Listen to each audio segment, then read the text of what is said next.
O primeiro acontecimento dessa série teve lugar a 4.000 quilômetros de Moscou, em 2 navios assolados pela tempestade no Mediterrâneo, ao largo da costa de Malta. Era a primeira reunião entre Mikhail Gorbachev, secretário-geral do Partido Comunista da União Soviética, e George Bush, o presidente dos Estados Unidos da América recentemente eleito.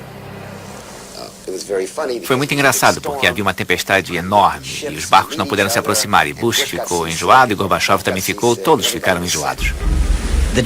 Os 2 homens que navegavam ao encontro um do outro naquele mar tumultuado eram os líderes das 2 maiores superpotências do mundo. George Bush, presidente dos Estados Unidos da América há menos de 1 ano, sucedera Ronald Reagan, o homem que se referia à União Soviética como o império do mal e que havia levado a um clímax o confronto nuclear com o bloco soviético. Bush continuaria com a política do seu antecessor?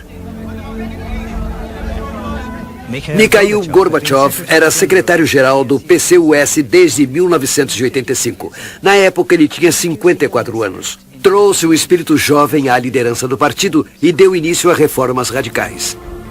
Nos assuntos exteriores, ele levantou a cortina de ferro, permitindo que países satélites da União Soviética, tais como a Polônia, a Hungria e a Tchecoslováquia, recuperassem o controle do destino de suas nações. No âmbito doméstico, empreendeu a democratização do país, cunhando 2 lemas revolucionários: Glasnost e Perestroika. Glasnost queria dizer liberdade de expressão. Perestroika queria dizer reestruturação dos sistemas político, econômico e social. Pessoas perguntam o que é perestroika. Bom, é trabalhar seriamente. Isso é o que é a perestroika. É ajudar os outros, é sentir o apoio dos outros. Isso é o socialismo.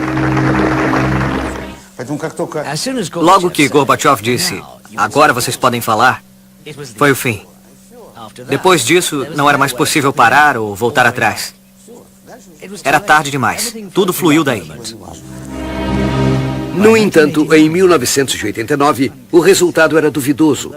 Mesmo que a sociedade soviética estivesse começando a respirar, mesmo que a censura à imprensa tivesse sido abolida e que as liberdades individuais estivessem sendo mais respeitadas e que as prisões arbitrárias tivessem desaparecido, a vida cotidiana dos russos se deteriorava. Foi quando a reunião de Malta teve lugar.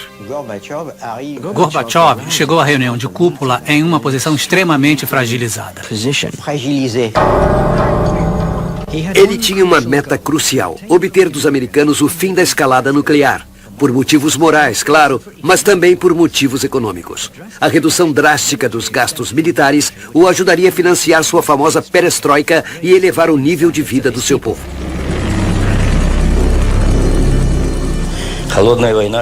Não só os países europeus, mas o mundo inteiro estava atolado nessa Guerra Fria.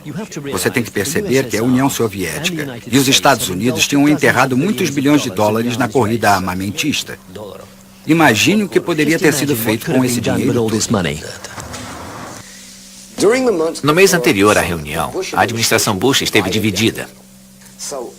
O presidente Bush, e foi aí que eu desempenhei um pequeno papel, levou todo o seu comando, todo mundo, para Camp David, que é a residência presidencial de férias, e convidou para fazer uma palestra para todo o seu comando 2 pessoas que representavam visões acadêmicas americanas diferentes a respeito de Gorbachev. O professor Richard Pipes, de Harvard, que não confiava em Gorbachev, não acreditava nele e achava que a perestroika era um truque. E Stephen Cohen, de Princeton. Cohen, em 1989, tinha uma bem conhecida visão de que Gorbachev representava para os Estados Unidos uma oportunidade histórica de terminar a Guerra Fria. Depois que Pipes falou e que eu falei, fizeram perguntas. E imediatamente ficou claro para mim que o presidente já tinha decidido que ele iria acabar com a Guerra Fria com Gorbachev em Malta, naqueles navios. Bush falou a famosa frase: a União Soviética não é mais nossa inimiga. Temos que nos livrar do conceito de que somos inimigos comuns. E eu disse a mesma coisa. Nós nos apertamos as mãos. Esse gesto e essa frase em comum simbolizaram o fim da Guerra Fria. Para todos nós foi uma grande conquista. Imediatamente nos veio à mente uma pergunta: como devemos agir nesse novo ambiente? Era difícil de responder. Foi nesse novo contexto político que Mikhail Gorbachev visitou Vilnius, na Lituânia, onde milhares de manifestantes exigiam a independência do país. Gorbachev, acompanhado da esposa Raisa, foi avaliar a situação que estava se tornando perigosa, porque a Lituânia era uma parte integral da União Soviética. Tal como os outros dois estados bálticos, Letônia e Estônia, foram anexados à União Soviética em 1940. Quando Mikhail Gorbachev veio aqui, eu o acompanhei a todos os lugares. Pelas ruas, nas praças e para conhecer os intelectuais. Ele sempre perguntava a mesma coisa. Vocês querem mesmo sair da União Soviética? A resposta era sempre um unânime sim. O que mais eles poderiam responder a não ser sim? Era evidente. De volta a Moscou, Gorbachev mostrou outra conclusão de sua viagem aos seus colegas de partido. Quando Gorbachev voltou de Vilnius, ele discursou com entusiasmo. Ele disse: está tudo bem. Eles querem ficar com os russos e pertencer à União Soviética. Não há problema. No entanto, 2 meses depois, a Lituânia declarou sua independência unilateralmente. Pela primeira vez na história da União Soviética, uma de suas repúblicas estava se separando. Era um assunto sério, porque provavelmente seria contagioso. Gorbachev ganha tempo. Segue as regras que ele mesmo se impôs ao subir ao poder.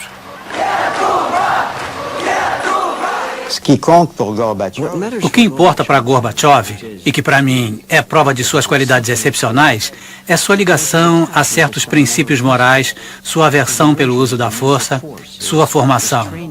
Ele era advogado e tinha grande consideração pela primazia da lei. Juro solenemente servir ao povo do nosso país, agir estritamente de acordo com a Constituição. Para continuar suas reformas legalmente, Gorbachev se fez eleger presidente da União Soviética pelos deputados do Congresso do Povo e, ao mesmo tempo, aboliu o monopólio político do Partido Comunista, introduzindo um sistema multipartidário na União Soviética. Tudo tinha que ser reformado radicalmente. Eu tinha consciência disso. Mikhail Gorbachev também pensava assim. Mas ele era mais a favor de fazer melhorias e consertos. Ele costumava me dizer: cuidado, Alexander. Este partido é um monstro. Pode-se perder o controle dele em um instante. Esse sistema tinha chegado ao fim da linha. Estava desatualizado. Era óbvio, pois seguia uma política autoritária. O Partido Comunista e o sistema administrativo exerciam um controle absoluto. Como pode observar, todos os meus passos inovadores foram contrapostos pela nomenclatura. Era sempre a mesma coisa. Em vez de governar os assuntos e implementar a perestroika, o Partido Comunista começou a retardar todo o processo. Certas pessoas achavam que só seria possível acabar com o sistema comunista desmantelando a União Soviética. Eu não entendia isso, não podia aceitar. Pensei que era melhor construir uma união ao estilo da União Europeia. Por isso, preparei um novo plano econômico que deveria ser levado a cabo em 500 dias. Tive que intervir nesse assunto durante os debates parlamentares para criticar severamente Yavlinsky e o próprio Gorbachev. Eu lhes disse: como podemos mudar para uma economia de mercado em 500 dias, se nem criamos uma teoria de liberdade de mercado? Como podemos resolver esse problema em 500 dias? É loucura.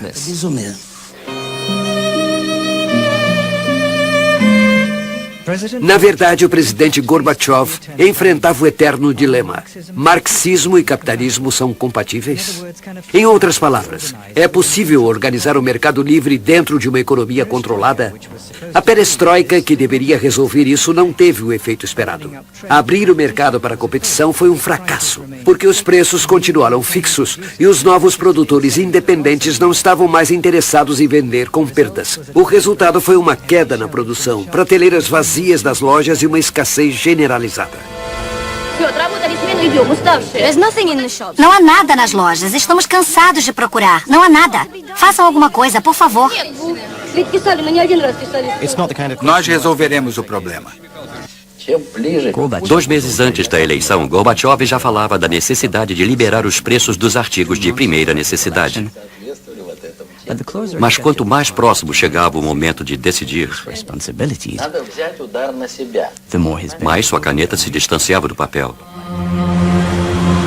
Gorbachev postergou e finalmente desistiu do seu plano. Mas era tarde demais. O dólar, negociado de forma ilegal, tornou-se a moeda de referência. O rublo desmoronou. A inflação disparou. Mendigos começaram a aparecer nas ruas de Moscou, coisa nunca vista antes. Os salários e as pensões não eram mais pagos regularmente. Em retrospecto, 20 anos depois, Gorbachev critica aquele plano abortado para dar um impulso na mudança econômica. Na verdade, foi um grande erro. É impossível fazer uma transição de um sistema econômico a outro em 500 dias. Fracassamos mesmo.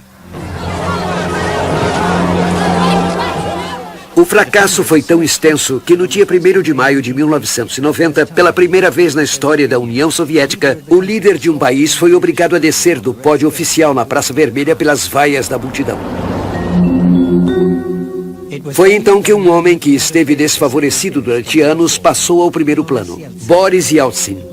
Ele era um alto oficial, um importante apparatchik, provinciano, apreciado por sua eficiência e franqueza, que havia sido o primeiro secretário do partido em Moscou antes de ser transferido por Gorbachev por ter criticado o progresso lento da perestroika. Devo admitir que a nomeação de Yeltsin foi um erro conjunto do partido. Discutimos exaustivamente se devíamos ou não aceitá-lo entre nós. Me disseram, Mikhail Sergeyevich, ele é confiável, deveria estar na nossa equipe. Ele não irá hesitar, ele tomará decisões. Então o aceitamos. E como tudo isso acabou? Bom, isso você sabe. Deputado do povo eleito à frente dos reformistas comunistas, Boris Yeltsin nunca perdeu uma chance de mostrar sua hostilidade contra Gorbachev. Regularmente ele o atacava no parlamento. Chegou a hora de dar à sociedade uma imagem objetiva da situação. Isso é o que Mikhail Sergeyevich Gorbachev deveria ter feito. Ele proclamou a perestroika e, claro, tem responsabilidade primordial na crise atual. A política externa de Gorbachev foi tão criticada quanto os fracassos da perestroika. Ele foi acusado de ter sucumbido aos poderes do Ocidente, não apenas por não ter negociado seriamente a partida das tropas soviéticas da Alemanha Oriental, mas também por um assunto muito mais importante. A administração Bush disse a Mikhail Sergeyevich: todos concordamos que a Alemanha deve ser unificada. Esse assunto não pode ser adiado. Tem que acontecer, é justiça histórica. Mas o que fazer com a Alemanha unificada? Onde você irá colocá-la? Uma solução era colocar a Alemanha na OTAN para que pudesse ser controlada.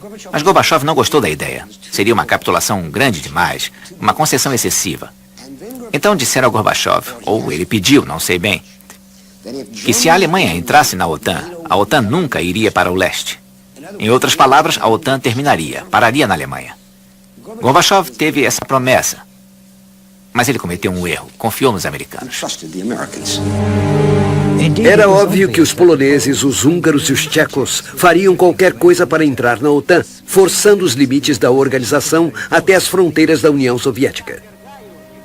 Cada vez mais enfraquecido, Gorbachev, no entanto, teve uma vitória quando foi designado com ampla vantagem como secretário-geral pelo 28º Congresso do partido. Os conservadores ficaram em minoria. Mas, numa jogada espetacular, Yeltsin puxou o tapete do partido. Ninguém além de mim o viu naquele estado. Ele estava lívido, profundamente aborrecido. Ele que tinha sugado o leite da mãe comunismo. Ele, que devia toda a sua vida ao comunismo, tinha que deixar tudo aquilo.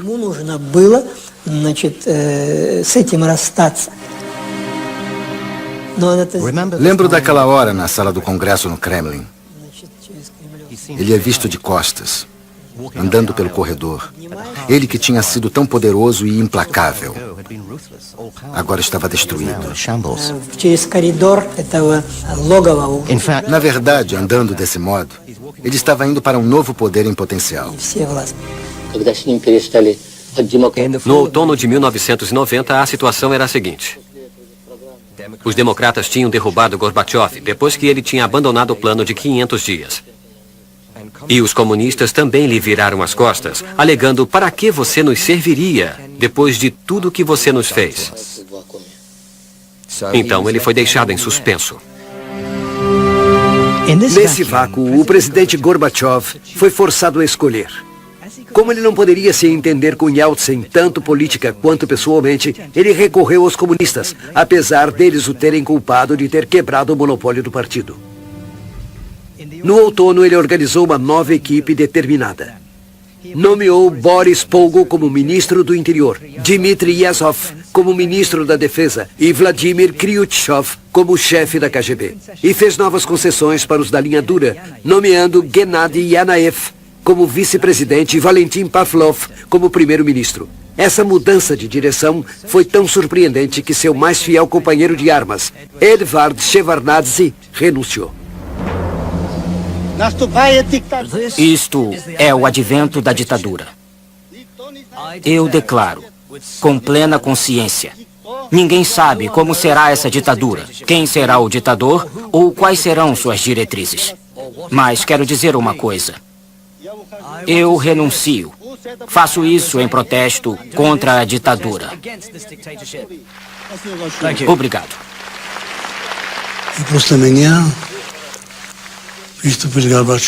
Depois de mim, falou Gorbachev.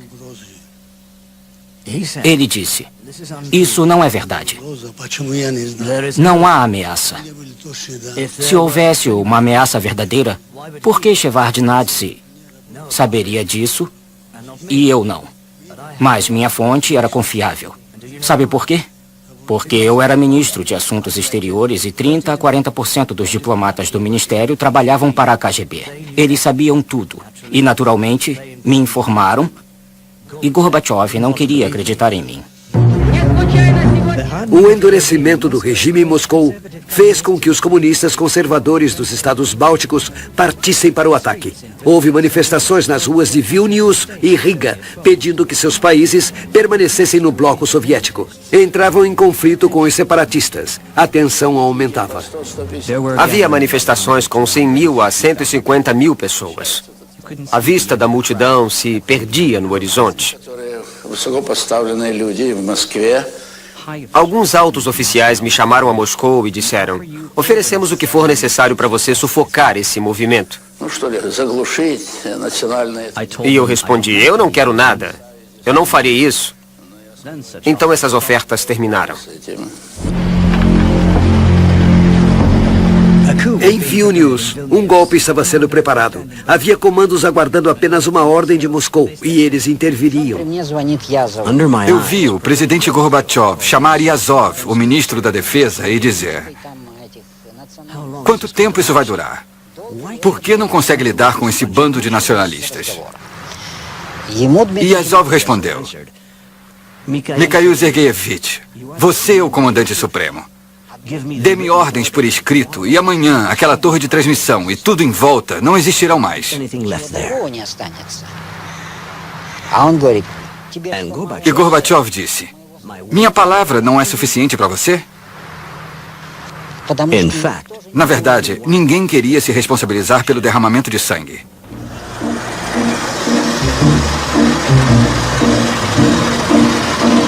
A consequência dessa indecisão nos mais altos escalões do Estado não demorou a acontecer. Os comandos de elite alfa invadiram os edifícios públicos em Vilnius e atacaram os nacionalistas entrincheirados na torre da televisão.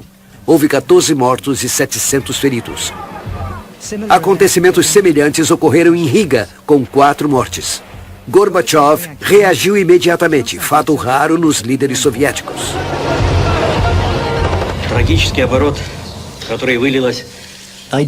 Lamento profundamente o desfecho trágico ocorrido recentemente na Lituânia e em Riga. E expresso meus mais sinceros pêsames às famílias afetadas por essa tragédia. As notícias das mortes em Riga e em Vilnius tiveram um efeito retumbante na União Soviética e no mundo ocidental.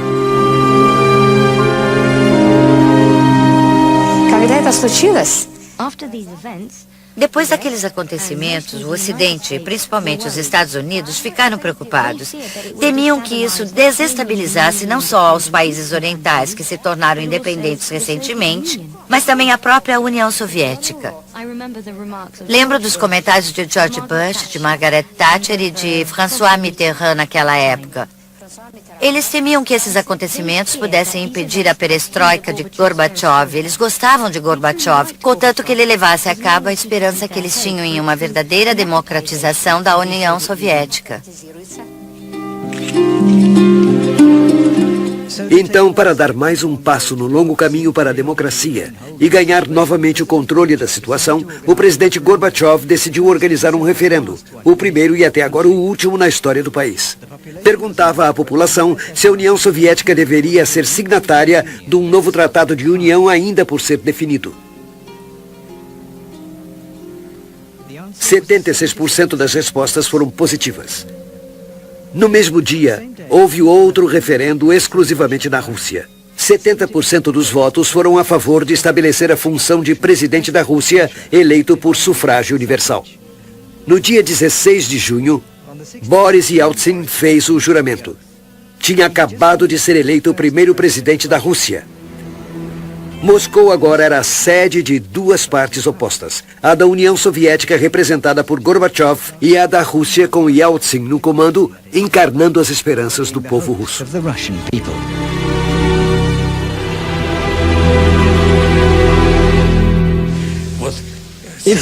Se houve contradições entre Gorbachev e Yeltsin, não foram muito sérias.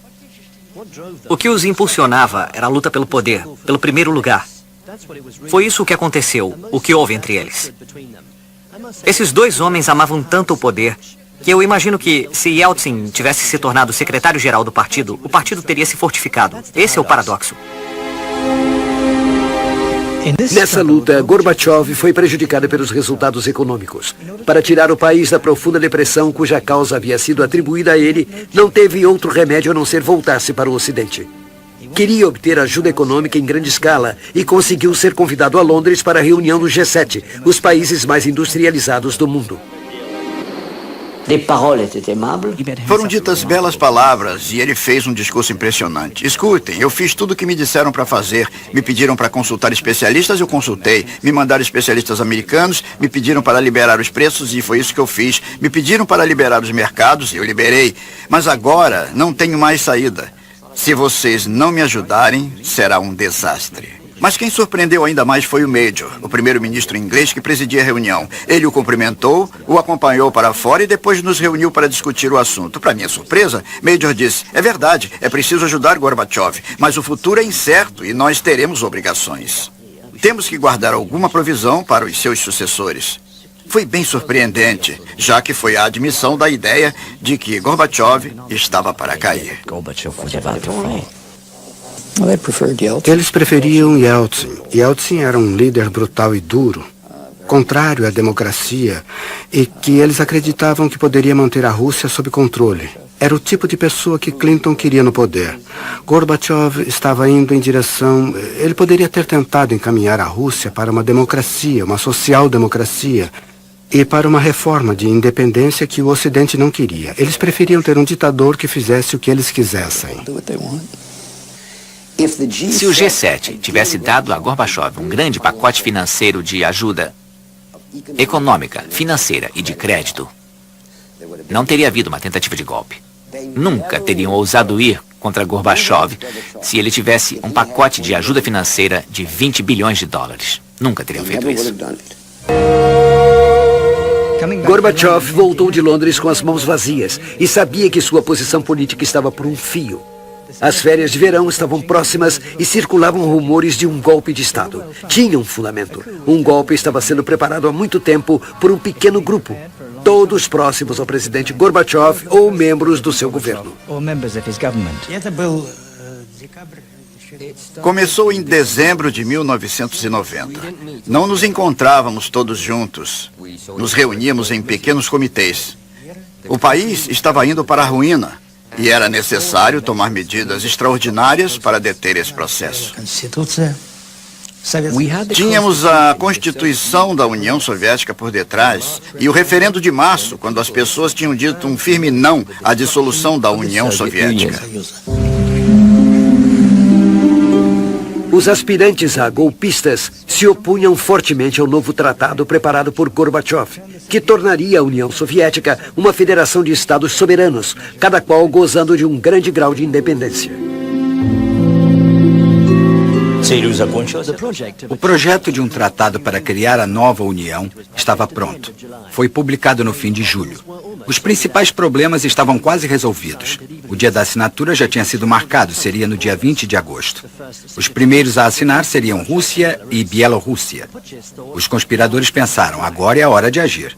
Foi isso que aconteceu. No dia 18 de agosto, enquanto Gorbachev e a mulher Raissa e a família estavam em férias na residência presidencial na Crimeia, algo preocupante ocorreu. O Ministério da Defesa cortou a eletricidade e o telefone na residência presidencial. Os militares me disseram que tinham recebido a ordem. Foi isso que aconteceu. E eles saíram de lá. Enquanto isso, navios da Marinha Soviética patrulhavam ostensivamente ao longo da costa. A ideia era criar uma sensação de tensão na residência. Pouco tempo depois, uma delegação de ministros e membros do parlamento entrou na residência de Gorbachev.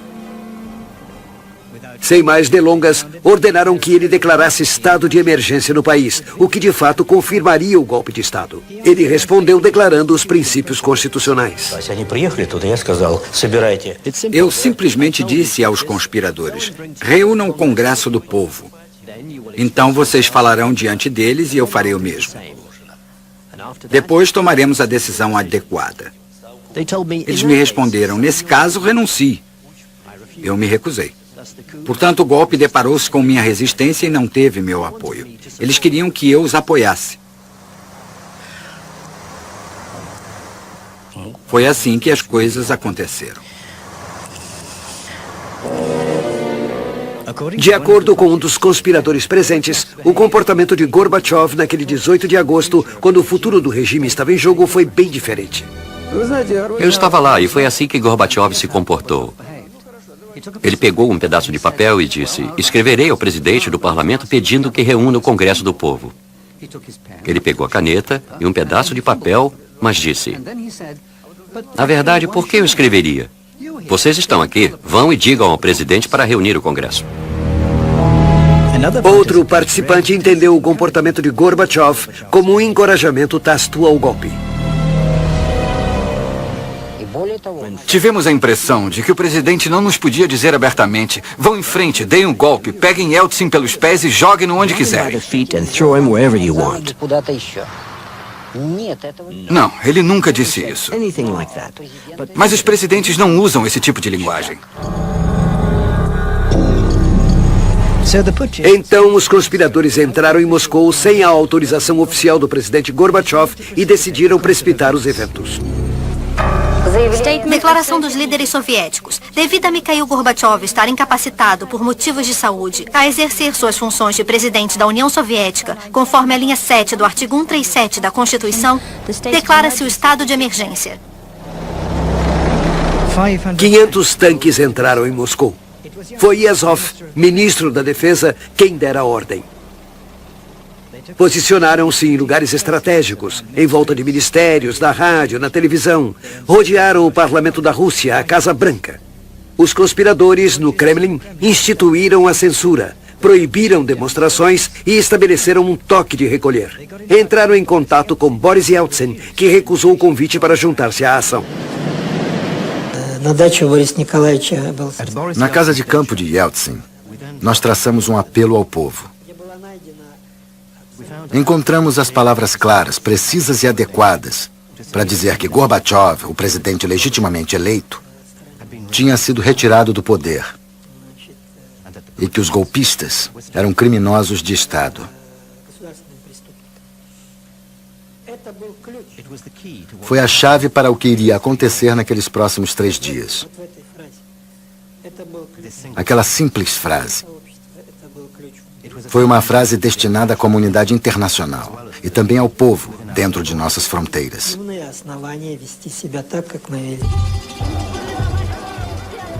Cada vez mais moscovitas chegavam à Casa Branca, que estava rodeada por tanques. Yeltsin decidiu ir até lá falar com os soldados dos tanques, em sua maioria recrutas. Eu disse a ele, nem pense nisso, Boris Nikolaevich. Está fora de questão. Não sabemos o que eles pretendem. Não sabemos quem pode estar emboscado em algum telhado ou balcão. Você não pode fazer isso.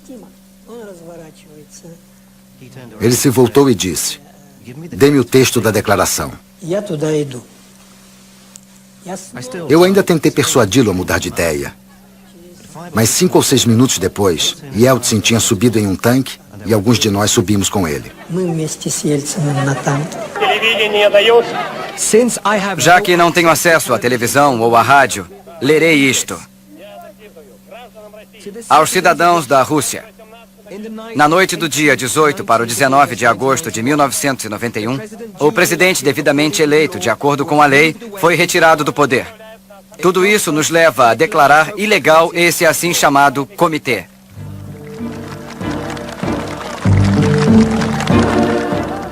A declaração de Yeltsin teve um efeito imediato nos manifestantes que tinham ido à procura de um líder. Os jovens soldados dos tanques não sabiam o que fazer.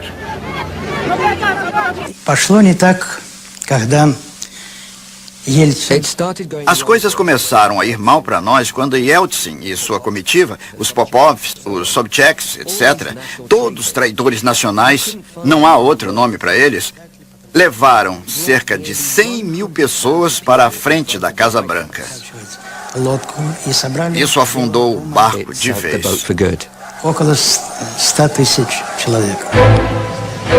Às 17 horas, os conspiradores apareceram pela primeira vez. Gennady Yanayev, rodeado por 5 homens, fez uma conferência de imprensa. Ministros e dignitários do partido, todos tinham sido designados por Gorbachev. Gostaria de anunciar que o Comitê Administrativo do Estado de Emergência da União Soviética está totalmente ciente da extensão da crise que se abateu sobre nosso país. Dada a incapacidade de Mikhail Gorbachev por motivos de saúde de exercer suas funções como presidente da União Soviética, eu assumirei temporariamente a função de presidente. Na Crimeia, Gorbachev e sua comitiva, que acompanharam os acontecimentos pela televisão do Guardião da Casa, entenderam as intenções dos conspiradores. Raissa ficou chocada com a conferência de imprensa quando Yanayev foi visto com as mãos trêmulas. Gorbachev comentou que agora os conspiradores tentariam colocar a realidade a par das suas mentiras sobre o seu estado de saúde. Iriam tentar envenená-lo. A partir dali, ele recusou-se a comer o que fosse preparado nas cozinhas da residência. Privado do contato com o mundo exterior, Gorbachev temia por sua vida e gravou uma declaração numa câmera de vídeo caseira. Recuperamos esse documento excepcional que estava arquivado.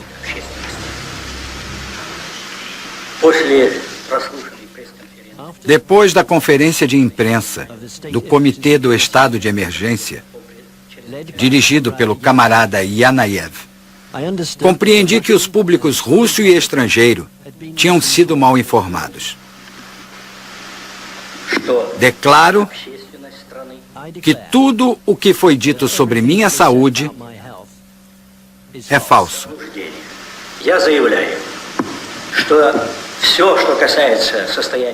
Essa mentira serviu como uma trama contra a Constituição. O legítimo presidente está sendo impedido de exercer suas funções.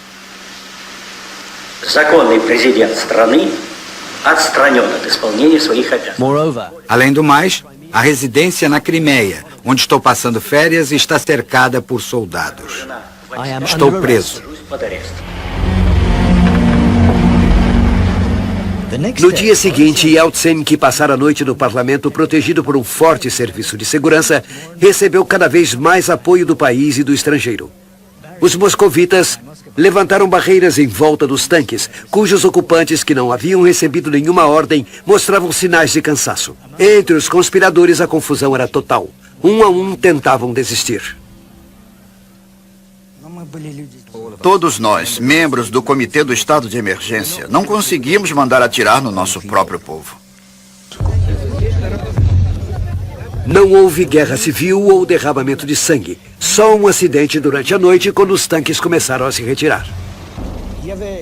Havia uma saída que tinha sido obstruída por veículos, tais como um caminhão de lixo, um trólebus e um caminhão. E atrás deles havia algo, provavelmente tanques, tentando passar. Eu vi um homem e depois 5, 10, 20 correndo em disparada em direção dos tanques. E mais atrás, 100, 150, 200 pessoas. Quando alcançaram o tanque, desdobraram o todo que havia na traseira e o jogaram por cima do tanque. E sem visibilidade, o tanque começou a recuar e, nesse momento, esmagou 2 jovens. E a multidão começou a gritar.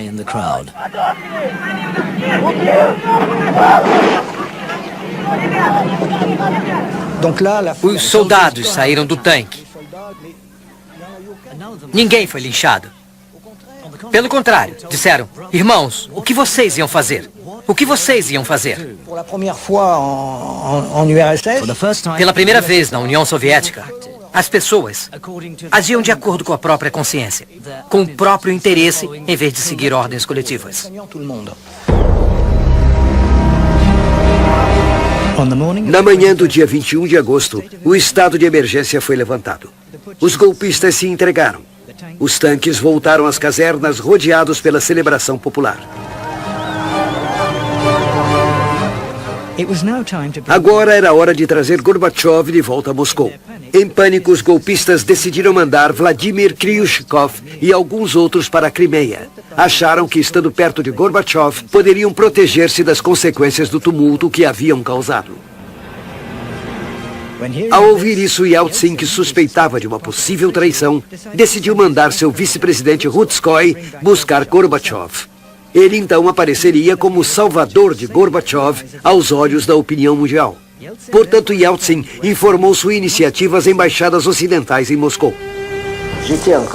Eu estava em contato com a embaixada francesa de lá, que me informou que um avião iria partir. Eu falei com o embaixador: coloque alguém nesse avião, coloque alguém nesse avião.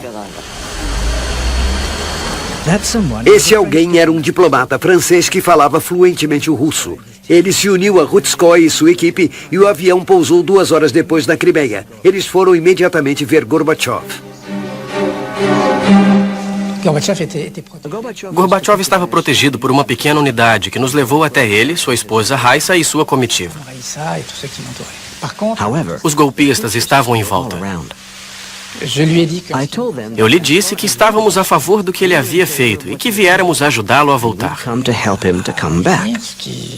O que o deixou bem animado. Sua esposa parecia muito abalada, dava muita pena. Rutskoy lhe disse: viemos soltá-los. O problema era que Kryushkov e seus golpistas ainda estavam lá e também queriam levar o presidente Gorbachev de volta a Moscou em seu avião. Gorbachev nos disse: obrigado, pessoal, mas eles vieram me buscar. Vou no avião deles. Hoje à noite faremos as malas e viajaremos pela manhã. Nós do grupo de Yeltsin dissemos: de jeito nenhum, você vem conosco agora mesmo. Mesmo tentado em ir com os golpistas, Gorbachev concordou em ir no avião enviado por Yeltsin, mas ele sabia o que o esperava. Mikhail Gorbachev estava angustiado. Não estava no seu estado de espírito usual. Não sabia o que dizer. O corpo inteiro tremia. E eu sabia por quê. Porque ele tinha percebido que iria perder tudo. Uma grande delegação de partidários de Yeltsin, o verdadeiro vencedor do golpe, recebeu Gorbachev no aeroporto de Moscou. Ele foi corajoso.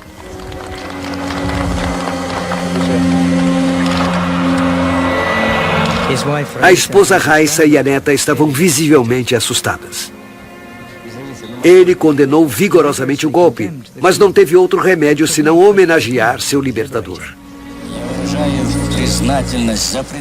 Gostaria de expressar minha gratidão ao povo russo e ao seu presidente Boris Yeltsin por sua postura firme contra esse movimento.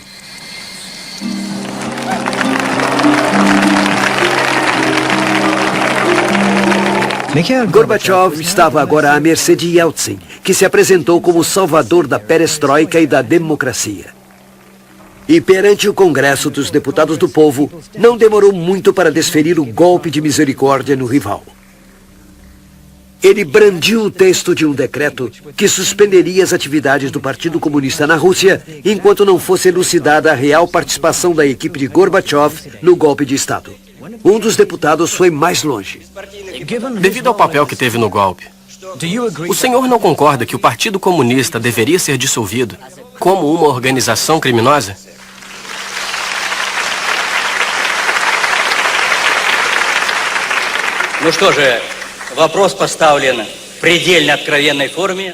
Já que a pergunta foi tão direta, responderei da mesma forma. Quando o senhor fala da dissolução do Partido Comunista como uma organização criminosa, eu não concordo em absoluto. Proibir simplesmente o partido seria um erro da parte do governo e do presidente democrático. Nesse ponto ocorreu uma cena incrível. Yeltsin subiu a bancada. Ele queria que Gorbachev assinasse o decreto com ele. O presidente resistiu. Yeltsin insistiu. Gorbachev recusou. Yeltsin voltou à sua cadeira e...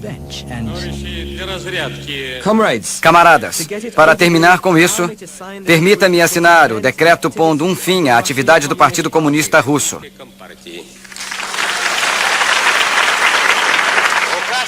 O decreto está assinado. Essas imagens, que foram transmitidas ao vivo para todos os aparelhos de televisão da União Soviética, aceleraram a desintegração do Império. Nas semanas seguintes, o governo soviético reconheceu a independência dos estados bálticos, da Geórgia, Armênia, Ucrânia e Bielorrússia. Foi quando o presidente Gorbachev, que tentava manter um elo ainda que tênue entre Moscou, Ucrânia, Bielorrússia e as repúblicas asiáticas, pensou em criar uma comunidade econômica. Trabalhamos em um novo tratado de comunidade econômica e Yeltsin estava na equipe. Ele até assinou. Publicamos esse projeto para um tratado e mandamos para os líderes de todas as repúblicas para ser ratificado.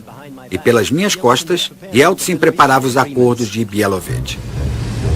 De fato, no dia 8 de dezembro de 1991, no chalé de caça de Bielovete, no meio da floresta bielorrussa, Yeltsin reuniu secretamente os presidentes da Bielorrússia e da Ucrânia, Stanislav Shushkevich e Leonid Kravchuk. A ideia era assinar com eles uma nova aliança política e econômica para arruinar o Tratado de Gorbachev e minar ainda mais suas funções como presidente da União Soviética. Sem Yeltsin e sem a parte representada pela Bielorrússia e pela Ucrânia, não teria havido a desintegração da União Soviética. E se não tivesse havido a desintegração, continuaria tudo igual. O velho regime com os velhos princípios que todos conhecemos bem. Gorbachev tinha perdido tudo. Bebeu a taça amarga até a última gota. No dia 21 de dezembro, em Alma-Ata, no Cazaquistão, 11 repúblicas uniram-se à Comunidade dos Estados Independentes, CEI, a nova comunidade econômica criada por Yeltsin, assinando dessa forma a sentença de morte da União Soviética, que tornara-se uma casca vazia. Gorbachev desaparecera. Passamos a metade do tempo nos preocupando com o futuro da União Soviética. Já chega. родился зайцем, Uma lebre, quando nasce, nunca se tornará um lobo ou um leão. Entende? знаете, какой бы у зайца не был, так сказать, Qualquer que seja a mentalidade ou a inteligência dessa lebre, sempre será uma lebre. зайцем. Um lobo ou um leão podem não ser muito inteligentes, mas podem, em questão de segundos, destroçar seu pescoço. Он может тебе перегрызть в одно мгновение горло. Так и Isso dá uma ideia da relação entre Yeltsin e Gorbachev. Горбачев. É verdade que Yeltsin era um homem muito capaz. Seu único defeito, ele bebia. Se você o visitasse pela manhã, ele conversaria normalmente. Mas à tarde, ele já estava bêbado.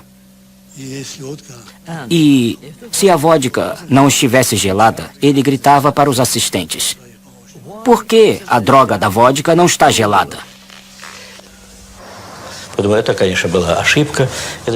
Yeltsin é uma pessoa inteligente e corajosa. Até tinha boas ideias. Mas era um aventureiro. No Kremlin, Gorbachev só governou os escritórios cada vez mais vazios que o aventureiro Yeltsin tanto queria ocupar. Gorbachev, o apparatchik, que se transformara em democrata, que realmente acreditava na reforma do comunismo. O homem que destruiu o medo que cimentou o sistema soviético por mais de 70 anos foi acusado por seu povo de covardia, indecisão e fraqueza.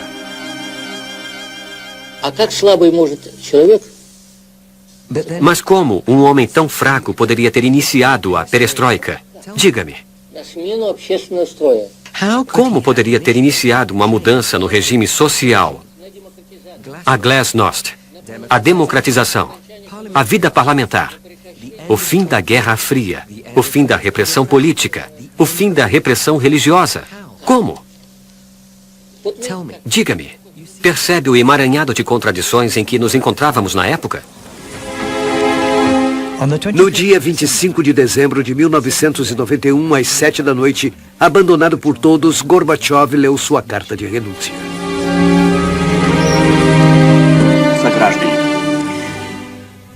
Caros amigos, compatriotas e cidadãos, em vista da presente situação, com a criação da CEI, eu, pela presente, cesso minhas atividades como presidente da União Soviética.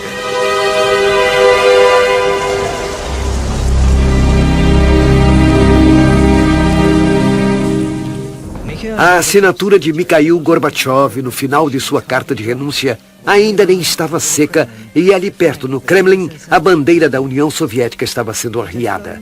Havia tremulado por 74 anos sobre o maior império do século XX. Foi substituída pelas 3 cores da Rússia. Uma nova era começava, com as promessas de democracia, desarmamento global e o respeito pelos direitos humanos. O tempo passou. E sabemos o que sobrou disso.